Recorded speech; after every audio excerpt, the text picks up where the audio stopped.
When thinking of the American dream in the eyes of both immigrants and citizens alike, something that is always brought up is the social and financial opportunities that America provides.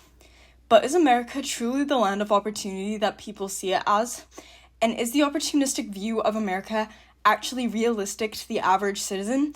Because can something truly be an American dream if it cannot be attained by all of America?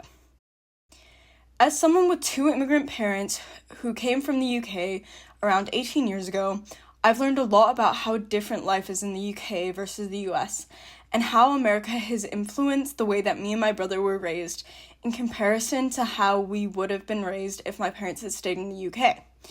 But what do immigrants expect from the American dream, and what have they set out to achieve upon arriving in the US? I think that the American dream is the understanding that you can arrive in America with nothing and build your perfect dream life based on your merit and your intelligence and your drive. For people to be able to come to the US and live their lives like they want to, and I would say probably, because we're a capitalist economy, make money and have a good living and good standards for themselves and for families. I think there is somewhat of a romance around, the pioneers and arriving in a new land and setting out and being able to design your own life and having the autonomy to build something that you want. So I think, I don't know whether that's really true, having lived here for 16 years now. When we moved here, we wanted to have good healthcare, good educational opportunities for you guys, good job for Dad that could challenge him and provide economically. We expected to have more scope and more opportunity. But what are the opportunities actually given by America in comparison to other nations? I feel like I've been able to provide for my family better here, earn more money, have more career progression, bigger role, bigger job, and that has put me in a position to take care of my family in a more intentional way, which does align with that American dream.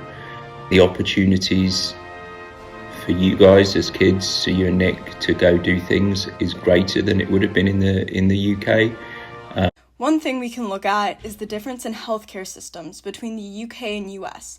The UK has the NHS, or National Healthcare System, which is a free healthcare system that provides healthcare for all UK citizens, but is not always the best quality.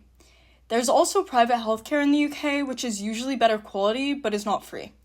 In comparison, all healthcare in the US is quite costly, with the average American not being able to pay the necessary healthcare bills to cover upkeep on all parts of healthcare. So this would cause us to weigh whether having free healthcare, which may not be the greatest, is better than having little to no healthcare, which the average American has due to the high cost of healthcare. The American education system can be one of the strongest or weakest globally based on the location and economic situation of its students. The US has brilliant private schools that have some of the highest test scores, while at the same time having some public schools with gigantic gaps in curriculum. An example of this would be that some public schools do not require students to take 4 years of history. Places in the US that struggle economically are subject to worse educational standards, furthering generational poverty and economic issues. The ability to find large-scale success is so limited that the majority of Americans that set out to find large-scale economic success have a very small chance of actually getting the success they sought after. The cost of living in the US is extremely high and growing at a rapid pace, and the average American struggles to make rent due to the cost of food and housing increasing at a greater pace than the average American minimum wage and pay.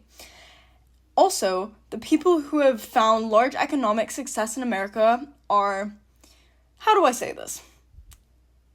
Similar. This leads me to my next point, which is the systemic social inequality for societal improvement. I think there's still a lot of race and gender inequality, which mean that it is harder for some people than others. And I think that is a real, it's upsetting, but it's also kind of diametrically opposite to what that view of come to the US to earn money, provide for your family, have a good life. I think in some cases that's not being made available to people purely because of the colour of the skin, rather than any other reason. Depending on how much access you have to decent education and decent healthcare and stuff will impact whether you can achieve your own American dream far more than people necessarily realise. But realistically, there are some real dividing lines in this country that are hard to jump over, barriers that are hard to jump over for a lot of people. So, is America truly the place of opportunity that people see it as? In some ways, yes, as it does have the ability to foster and provide for the life that people aspire to have upon coming to the US. But viewing the American dream in a realistic sense allows us to see that this dream is more of a dream than a reality for the majority of Americans. Economic and social influences prohibit the majority of Americans from being able to accomplish the American dream.